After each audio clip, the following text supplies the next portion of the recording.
Now it's time for Pound ATL.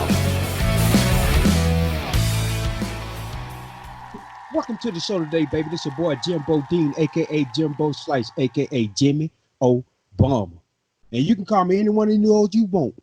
But please do not call me no goddamn New Orleans Saints fan. Hey, baby, this is Pound for Pound ATL. What's up, Pound for Pound ATL is not there. That's my co-host over there in Atlanta, Ground Zero, Big Mike Dub.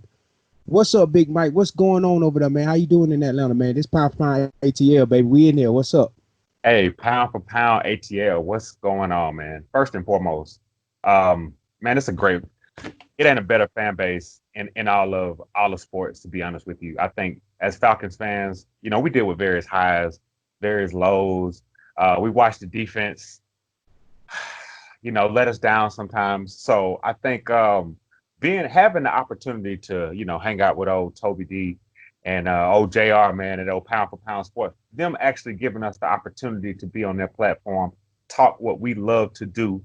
Yes, sir. It's just, we can't say enough about it. So first and foremost, shout out to Toby D, shout out to JR. Thank you guys for reaching out to us. We look forward to providing Falcons content really over the season and, just the start of much to come, man. So I'm grateful, man. I'm grateful that those guys have given us the opportunity to talk, just talk sports, man. So, because this is what we love to do. So.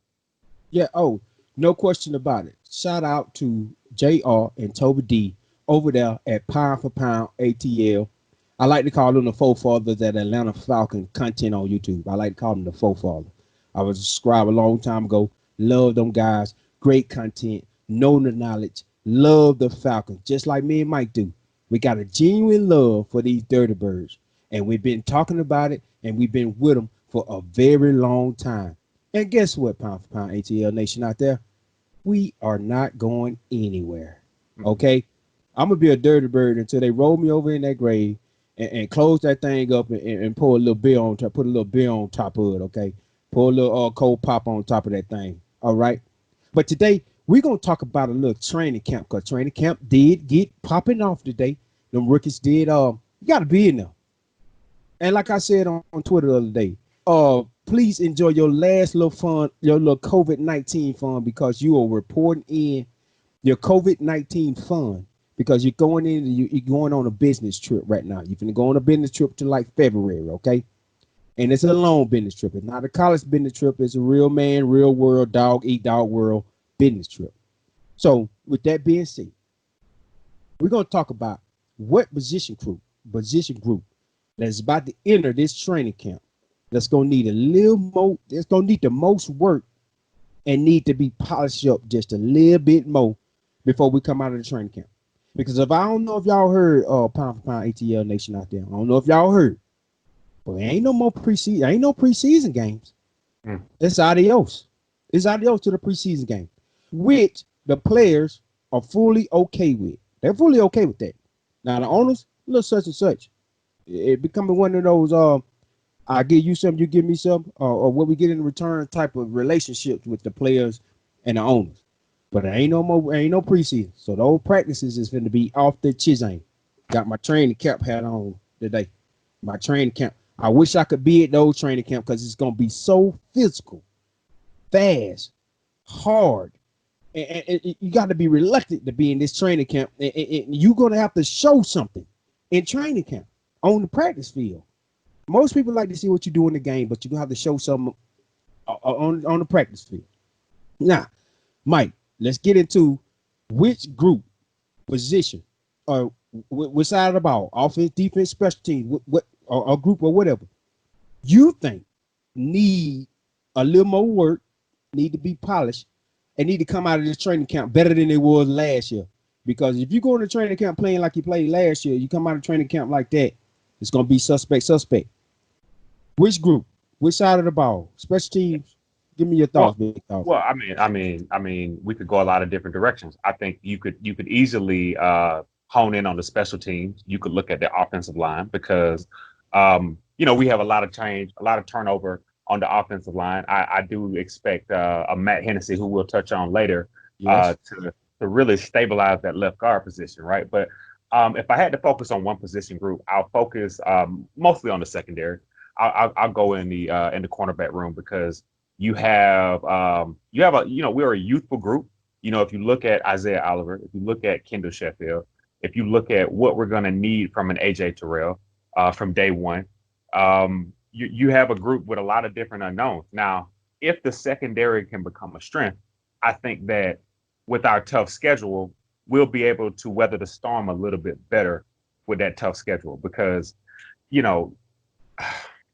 Desmond Trufant has some good moments as an Atlanta Falcon, but I think last year, to watch the way he struggled, it really kind of nailed down the importance of why the secondary, you need to have solid secondary play. Now, I'll make a little bit of a bold prediction. I really think that AJ Terrell will do much better than people are expecting him to do. I think if you look at his average draft grade, you've got, maybe B-, B+. But if you really look at the tail of the tape on AJ Terrell, you notice that he really does not get beat deep that often, minus the LSU game. Of course, we could talk about the LSU game on and on and on. So I think for me, it's the secondary position because, you have a bit of an unknown with Keanu Neal, how he comes back from the injury. Yeah. Ricardo Allen, I love what Ricardo Allen is able to do. And the more he stays healthy, I think he keeps that veteran presence in the secondary. And the problem with Ricardo Allen is if Ricardo Allen gets hurt, we immediately lose that necessary communication on our defense that that we basically need to keep us just lined up the right way, just getting guys in position. So it's really the secondary, but I really think that Joe Witt Jr., if he can get through to these guys and put his love on these guys as he has made a career of in the NFL, I really think that we're talking about right now potentially as a negative, we can definitely turn it over into a positive. I mean, Joe Witt Jr. got his, with the COVID-19 pandemic, all this stuff, Joe Witt Jr. got his work cut out for him. You understand me? Isaiah Oliver. I don't know pound for pound ATL Nation out there. If y'all went back and watched some of this Isaiah Oliver film, he's coming along now. Don't get me wrong. He's long. He's lanky. He's your prototypical Dan Quinn corner. Now, coming into this season, we need a jump. We Kenneth Sheffield. We need a jump. And then you bring in AJ Terrell, losing to Marcus Trufant. Nah, I can agree with you on that. The Ricardo Allen, that Rico. Oh, Rico, what's up, Rico? What's going on, baby? I like what you're doing. I like what you're doing. Rico had an okay season last year. It wasn't bad. Now, don't get me wrong. He is that communication factor right there. Physicality, I don't know. But Joe Witt Jr. going into training camp should be the first one there and the last one to leave, with the cornerback as well. Secondary, everybody in that secondary that associated with that secondary need to be the first one there and the last one leave. Bob Sutton, hello, Bob Sutton. How you doing? We know you still around. Now you are what they call the defensive. What that is? He's associated, the analyst or whatever. But you work a little bit more with the secondary, Bob Sutton. Don't think we don't forgot about you over here, pound for pound ATL. We know you there. We hope that you also will be the first one down and the last one leave when it comes to that secondary. We need to solidify this secondary in training camp before we get to the games that count. Because you ain't going to be able to find out in the preseason. You ain't going to be able to find out whether this man can get beat deep or not.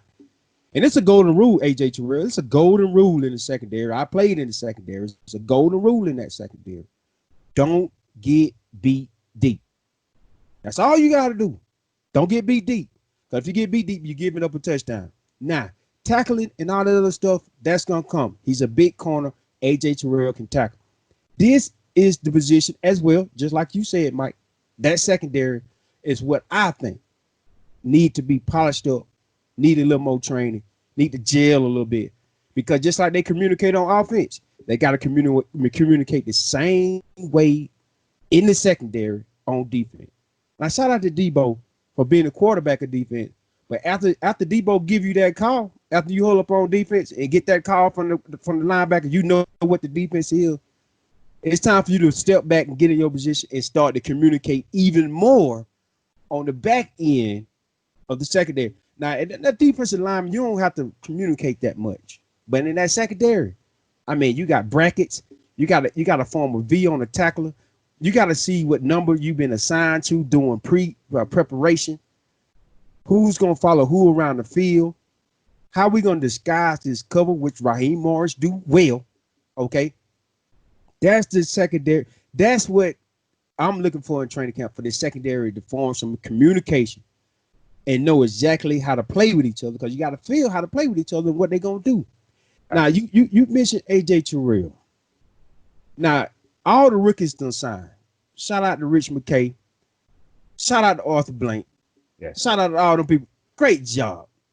How you feel about this, Mike? We don't really have no problem when it comes to that money situation. I do. We don't really have no problem, do we? I think that it starts at the top. I think Arthur Blank paying his players, showing the players that they matter. There's value. There's real value in having an owner that has your back, and especially the guys who have been around. He makes them feel special. I think that's one thing I would always appreciate about Arthur Blank is that he makes sure these guys are signed and they're focused on football. And I think it's always important, especially in a season like this where everything has been chaotic. There's been no traditional offseason program. Guys have had to work out on their own. So I think the teams that take care of their players up front, where you just focus on football, they already have an advantage. I think it already gives you an advantage because all your players are already in-house. They're focusing on football. Dan Quinn is talking to them about the expectations for this upcoming season. And at this point, it's time to roll. Okay, I'm going to ask you this real quick. As a player, which way would you really have it? Would you be trying to sit there and get the most money you can get? Or are you ready for your owner and your organization to go ahead and get you signed and get you out of the way so you can get the football? Which way would you really have it? I think as a rookie, you just got to focus on what the market value is for your position. Right. And I think that you let your play determine what your contract should be going forward. Now, unless you're like top 10 and that, you could literally sit out. If I'm a Nick Bosa, I can come in there and say, hey, you guys need to sign me for this amount because I know what I'm capable of doing. Right. But if I'm AJ Terrell and I already have a chip on my shoulder and I already went about 25 picks higher than I was projected to go. Yeah. What I'm willing to do right now is just focus on what my coach has for me to do. I'm willing to learn. I'm willing to show that I'm eager because here's the thing. As a rookie, especially on this team, there are a lot of positions up for grab, but you ain't earned nothing yet. At the end of the day, this is the greatest part of football to me because this is where it doesn't matter where you went to school at. Doesn't matter how many wins or losses that you had in school. You are now an Atlanta Falcon. You now have that Falcon shield on your helmet, and it is time to roll. So, I think as a player, though, you would like a little extra coin, but I think Arthur Blank's reputation precedes itself, first and foremost. And secondly, as a rookie, you got to start at the bottom, and you got to be hungry, man, because the NFL is a what have you done for me lately? And the NFL stands for not for long. So not for long. You better get what you can, while you can, the best way that you can. So, no, great question. Great question. Yeah, no question, not for long. Look at that, not for long. Okay, so I was thinking that if we can get them guys in, because they have to, right? They have to test. They have to test negative 2 times in a row before they can even enter the facility. Now, don't dampen my training camp because this guy test ain't got back yet. Are we gonna miss days just simply because his tests haven't got back yet? He was negative on the first one. But the second one ain't got back yet, so he ain't in the facilities yet. Are we gonna damper training camp because of that? The league got some thinking to do, and I hope they're really putting their money behind it, and with money they think they gonna lose. The owners' money think they gonna lose. Like JR said in his last video, pound for pound ATL. All the subscribers out there, if y'all ain't went and saw that yet, go back and watch his last video JR put up, and he said it. Great point he put out there. It always boils down to money. At the end of the day, everything's boiled down to money. Real business owners and people that make all that money, it comes down to nickels, almost dime, pennies. They want every dime and penny. They don't want to miss now one of them.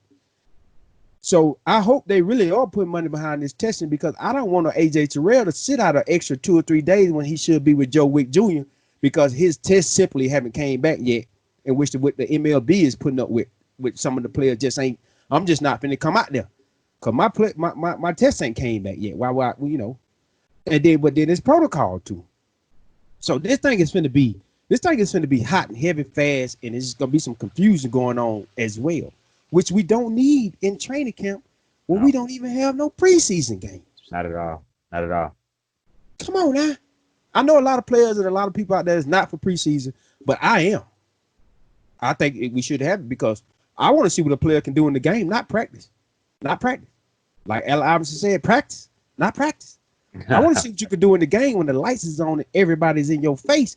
Absolutely. Now, they came out and said today, now we're going to have some fans in the stadium. We're going to have some fans. Just not as many as we thought we was going to have, but we're going to have some fans. And all you New Orleans Saints out there trolling, talking about some of the Falcons really don't have that many fans in the stadium anyway. They're going to be all right. We're going to see about you. Okay? Cameron Jordan, we heard you. We hear you. We hear you, Cam. Don't worry about it. But Mike, give me your quick thought real quick before we jump over subject. Couple of fans in the stadium, no fans in the stadium. Come on now. Coming out of training camp, Ricky like AJ Terrell trying to get on the field. And he might feed off the fan, but he ain't going to have no fans. He's going to have a limited amount of fans. You think they're going to affect the rookie like that only been in training camp and they had no preseason games? Well, you know, so the fans in the stands is it's such a deep issue, right? Because, you know, the biggest thing that I saw to that was fans basically would probably have to wear masks. So how does that work when you're drinking your beer and you're screaming, but you got to put your mask back on? So it's kind of one of those things where we've never seen anything like this. So we're just going to have to watch it play out. But I really think it comes down to this. No matter how many fans are in the stands, this is a year for the football fan. You know what I mean? Okay. Because without all of the hoopla and, you know, 100,000 at a game or 78,000 at Mercedes-Benz, it's back about X's and O's, right? It's about what goes on the field. Now, here's the thing. A lot of players do feed off of the crowd. But here's the thing. If you're at a Division II school or a Division III school and you played in front of but here's the thing. But hey, if you play in front of 5,000-6,000 people, at the end of the day, it's about football. It's about a love of the game. At the end of the day, you may not have a raucous environment where you can hardly hear yourself. And I think, to be honest with you, having I would say this, having 10 to 20,000 fans in a huge stadium like that, I still think it favors the defense because the audibles, the calls, you can hear a lot.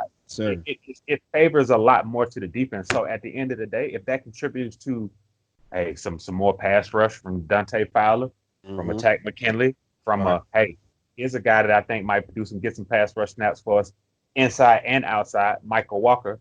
But you know, those kind of guys, I really think that having that extra step benefits the defense just a little bit more at this point than it does with the offense. But we'll see how that plays out. So. And I like the fact that you brought up Dante Fowler. I like the fact you brought up that pass rush, which moves us along to this next up. And I want to say happy birthday to you. I don't know where you at right now. A lot of people don't know where you at right now. You might be MIA. But it's gonna move on us to the next player, which we hope gonna come into the season and do some things. Man, come on now, where you at? And that's old Deadrin Senat. Okay. Happy birthday, by the way. Hope you're having a good fun. I hope you are working out. I hope you're trying to come into training camp a little early. Maybe you want to do that because the Falcon Nation, Power ATL Nation out here, we haven't seen you that brother. Okay. Nothing. Let's just jump on see Deadrin Senat since it's his birthday, and we want to talk about it because this player is low key hanging out in the balance, just hanging around. And you know, Dan Quinn said when he drafted him, he said 11. I love this guy. You know what this guy remind me of? He remind me of a BJ Raji that played for the Green Bay Packers. That's who he remind me of, old Raji. And that's who I think he could be. I really think this guy could be Raji. Okay, this is not 2018, 15 games, 2 starts, 30 combined tackles, 15 solo, 2 tackles for loss, and 3 quarterback hits. Now, this guy's 6'1", 305 pounds. He's only 26 years old. Well, he turned 27 today. Where are you? And why are we not getting more of you? This year, with a Marlon Davidson coming in, just re-signed Tyler Davidson. Where is Deadrin Senat? Can we get a little Deadrin Senat footage during training camp? Can we get an interview from Deadrin Senat? Dan Quinn, can you tell us whether Deadrin Senat is on back of a milk carton or he's actually out here getting reps? Dan Quinn, do you understand that the Falcons nation, pound for pound ATL nation, me, Mike, hell, my dog Julio, who is a Falcon fan, he want to know what Deadrin Senat is at. Mike, give me your thoughts on Deadrin Senat real quick before we get into closing thoughts. Ooh, man. Give me something about it, man. Do you know where he at? He's in MIA. Can you tell me? Listen, man, I think we did a show about Deadrin Senat way back in March where we were like, we want you to be Deadrin Senat and not Deadrin Forgot this year, because absolutely, you nailed it. I love the BJ Raji comparison, because when you look at the way he played at South Florida and you look at his frame, he was hard to move, man. He was one of those guys that I was really excited about, because I'm a little bit biased when I look at those linemen that come out of Miami and South Florida, Central Florida, FIU, FAU, all those schools down there. They always keep athletic defensive tackles. I just thought that he would fill right in. I thought that he would be a run stuffing defensive tackle that was just a force, man, just a nuisance. Him and Grady Jarrett, I thought would have been kind of our little grunt. Our little grunt truck drivers, man, just basically anchoring the front. But we haven't gotten that. And I think it doesn't help a Deadrin Senat that you got a Marlon Davidson, because Marlon Davidson actually is, I think, a little bit more polished at this point in his career than even Deadrin Senat is. And that's no knock on Deadrin Senat. It's just, I think, a player the caliber of Marlon Davidson, he is that type of football player that no matter what situation he goes in, you got to account for him. If I'm a coach, I'm like, man, we got to find a way to get him on the field. I don't care how long the other guy's been here. We got to find a way to get Marlon Davidson on the field. And I think that bodes trouble for two people, Deadrin Senat and Tyler Davidson. Tyler Davidson, not as much, because we actually have roles for Tyler Davidson. But Deadrin Senat, like I said, you're right. We hadn't seen him. We don't know what his offseason has been like. And that might not be a bad thing, because I think he knows the pressure on him. He knows that he has to get it right, because what is the most disappointing about Deadrin Senat is not even a lot of times what happens on Sunday when the game starts. It's just he's inactive. It's like you look at a lot of those inactives, and Deadrin Senat, inactive. So obviously there's a problem kind of breaking through to that ceiling. And like I said, I think you called the right one there, man. I mean, happy birthday to you, Deadrin Senat. But I hope after you blow out your candle, you get back to work tonight into the weight room. That's just my hope. You do what you do tonight. Yeah, but blow out them candles, okay? We signed you to a 4-year deal, $3.4 million. This year, he's making league minimum, league base. He's making base salary, $750,000 a year this year. But cap hit is $924,000. Okay? We need, you said, you'll say, pound ATL Nation out there. You'll say, Jimmy, well, that's really not that much. But we need to see something out of this guy. We don't want to let this guy go somewhere else that he turned out to be somebody that we thought he was going to be. Let him be what he need to be on our team. Absolutely. We don't need another Brett Favre situation up in here. Don't make me go back. Don't make me show my age up in here, because I don't want another Brett Favre situation. No, I'm really afraid of that. Having another Brett Favre situation. Okay, I don't want that. I want Deadrin Senat to come out and be, because he built almost just like Grady Jarrett. The boys are built truck driver. The little tanks, man. And and like I said, BJ Raji, he just every time I see him, I think that's who he's gonna be. And I do not want him to end up leaving the Atlanta Falcons. But this is kind of a cheap deal, a 4-year, $3.4 million. It's kind of a cheap deal, but don't have him inactive getting paid. Okay, I love you, not BJ Raji, but Deadrin Senat. Happy birthday, but I want to pay you to sit the bench. Right. Okay. All right, man. Whew. I almost got hot and heavy in there on Deadrin Senat. Sir. I'm gonna hire Inspector Gadget and go find him. Inspector Gadget to find him wherever he may be. Yes, sir. You might need to get a private investigator to find Deadrin Senat. Let's move on to these closing thoughts. Pound for pound ATL fans out there, nation, we like to do closing thoughts towards the end of the show. And it's basically our thoughts as our opinion. And at the end of the day, it ain't just opinion, but at the end of the day, me and Mike are Atlanta Falcons fans. JR and Toby D, the Atlanta Falcons fans to the end, and we ain't going nowhere. We got our opinions just like y'all got y'all's. But we are Atlanta Falcons for life, DBN, no question about it, no way around it. You can't, if they move to Canada, we're going to still be Canadian Falcons fans. Absolutely. Absolutely. Shout out to the UK, Atlanta Falcons UK fans out there. Shout out, y'all. I see y'all on Twitter. Shout out. Good job. Let's get into these closing thoughts. All right, Mike.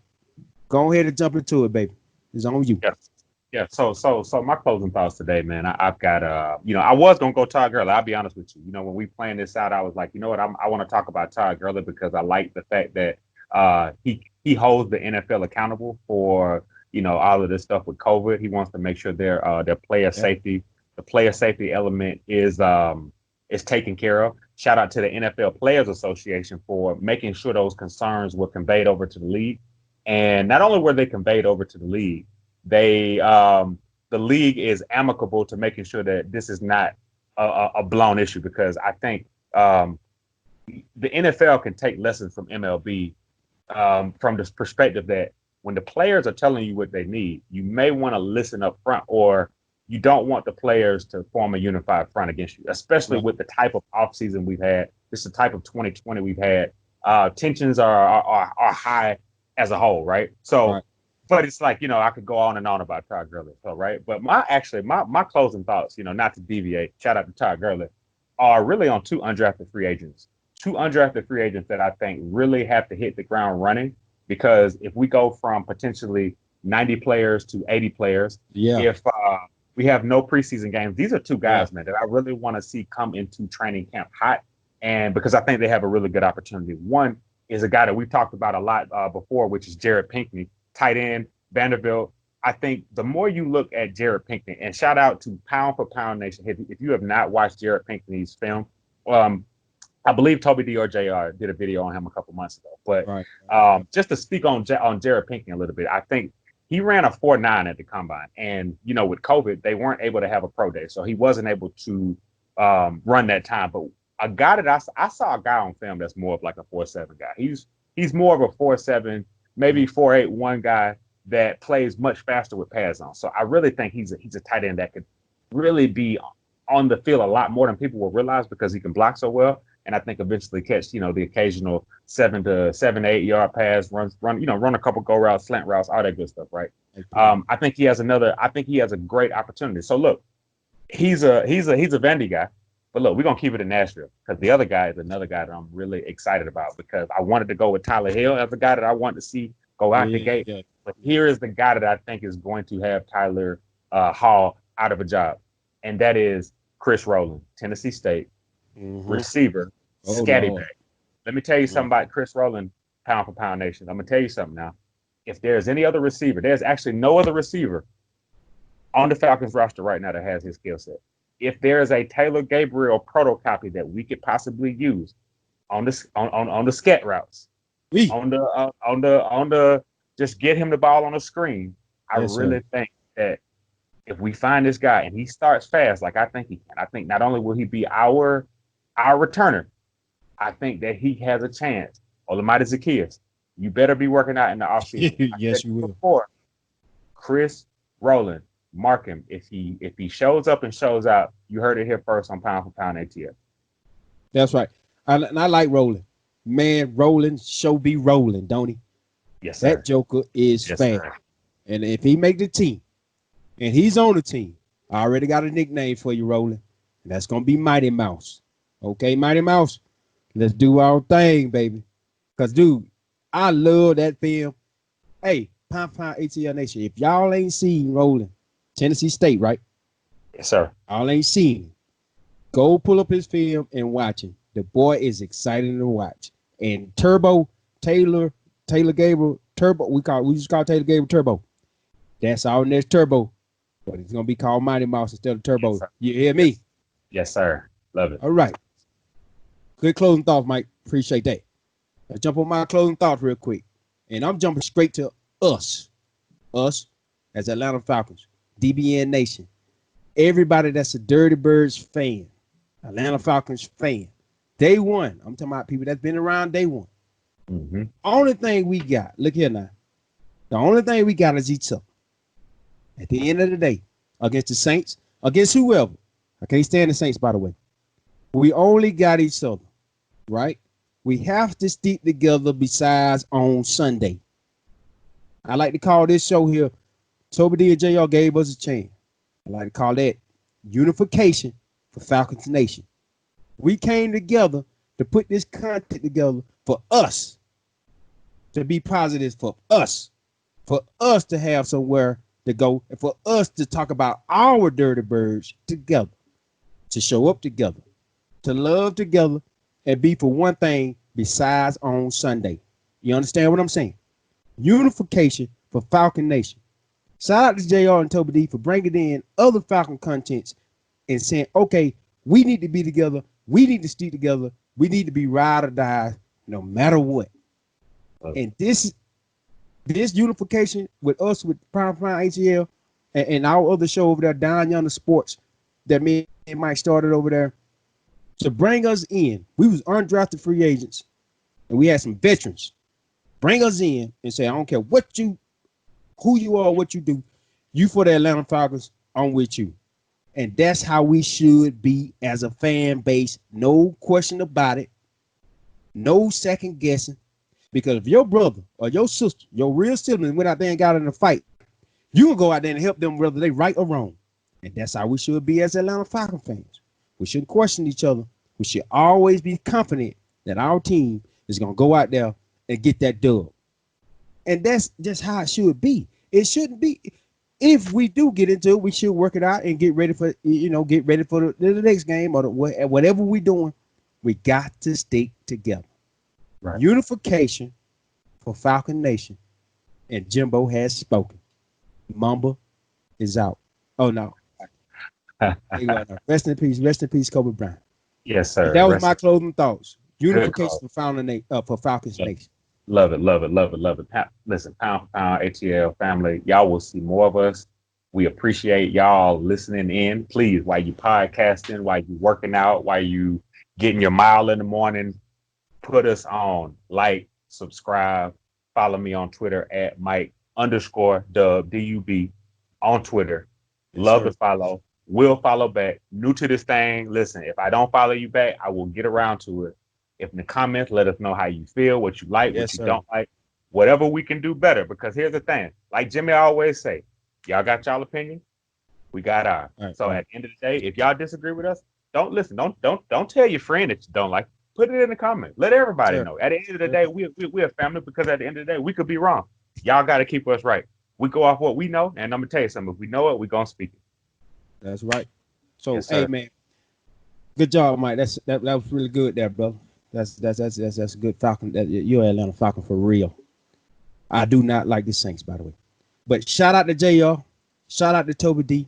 This is Pound for Pound ATL. If y'all want to see our sister's channel over there, that's Down Yonder Sports. That's our sister's channel. Just like ESPN got ESPN, and then it's an ESPN too. Pound for Pound ATL got Pound for Pound ATL, and then it's a Pound for Pound ATL Down Yonder Sports over there.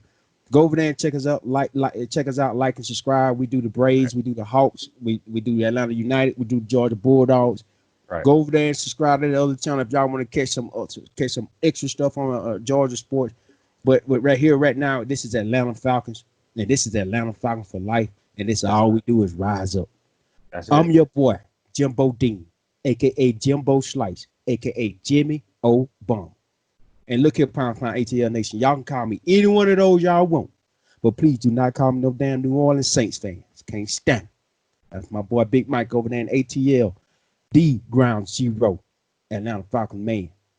You can catch me on Twitter at Jimmy Obama. At Jimmy Obama. You can catch me. And we're going to see y'all next Saturday, man. And let's have some fun, big dog. We are here.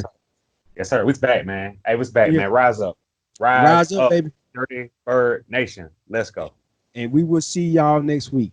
Have fun, be safe, and wear your mask. Adios, baby. Peace, brother.